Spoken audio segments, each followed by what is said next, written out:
ఈ రోజు కూడా మాట్లాడుతున్నా. నేను అడిగాను, ఒక మాట అడుగుతున్నా మీ తమ్ముళ్ళు, అది డ్రామా కాదు, ఓకే, నేను కూడా ఒప్పుకున్నా.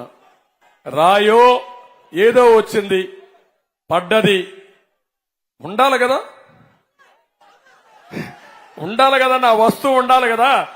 ఇప్పుడు మీరు ఒక రాయి వేశారు, ఇక్కడ పడుతుంది, వచ్చి పడాలి కదా, ఇక్కడ పడకపోతే ఆడికైనా పోయి పడాలి కదా. వస్తానే కొట్టేసి మాయమైపోతుందా?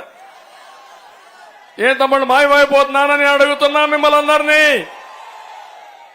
ఒకప్పుడు ఉండేవాళ్ళు, కనికట్టు కట్టేవాళ్ళు, మన ఊరికి వచ్చేవాళ్ళు, జ్ఞాపకం ఉందా? పాత రోజుల్లో ఎవరికైనా పెద్దవాళ్ళు ఉంటారు, జ్ఞాపకం ఉందా? వచ్చేవాళ్ళు ఇక్కడ డ్రామా వేసి మరి అందరూ వచ్చి కూర్చున్నాక చూసావు కదా అని చూస్తూనే ఉంటాం. అయినాక ఏం చేసేవాళ్ళు, కోడి ఇది గుడ్డుంది చూసావంటాడు, కనపడకపోయినా ఒప్పుకుంటాం, చూసామంటాం, తలకాయ ఉంచుతాం. చూసిన తర్వాత చూడు గుడ్డు ఇప్పుడంతా పిల్లని పెడుతుందంటాడు, పిల్లని పెట్టేసిందంటాడు. మళ్ళా మనం చూసా కానీ ఎవరు మాట్లాడడం, ఎగరతా ఉందంటాడు, అక్కడ పోతాం చూడమంటాడు, చూస్తాం కనపడదు, అది కనికట్టు. మ్యాజిక్, ఇప్పుడు లేటెస్ట్ స్టేజ్ లో మ్యాజిక్. ఇప్పుడు జగన్మోహన్ రెడ్డి వచ్చాడంట, కరెంట్ ఆఫ్ అయిపోయిందంట, కరెంట్ ఆఫ్ అయిపోతే దానికి కూడా నేను బాధ్యుడంట. ఎవడి ప్రభుత్వం? నీదే నాదే ప్రభుత్వం?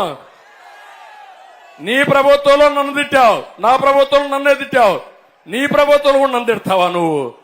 ఓకే, కరెంట్ ఆఫ్ అయింది, ఎందుకు తగలబడ్డావు కారు మీద, బస్సు మీద?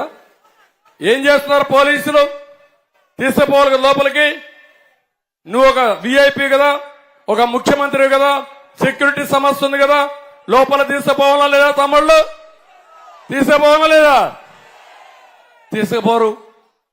వాడు ఒక రాయి వేసాడంట, రాయి వేసిన తర్వాత రాయి తగిలింది, తగలతానే ప్లే కార్డ్స్ వచ్చాయి ముందర. మీరు చూసారా బస్సు ముందర? నా మీద రాస్తూ 5 నిమిషాల్లో ప్లే కార్డ్స్ బస్సు ముందర ఉన్న ధర్నా. డ్రామా కాకపోతే ఏంటే?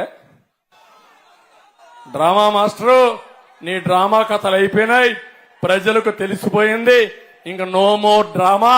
నీ డ్రామా నమ్మరు, ఆ విషయం నువ్వు గుర్తుపెట్టుకోమని హెచ్చరిస్తున్నా.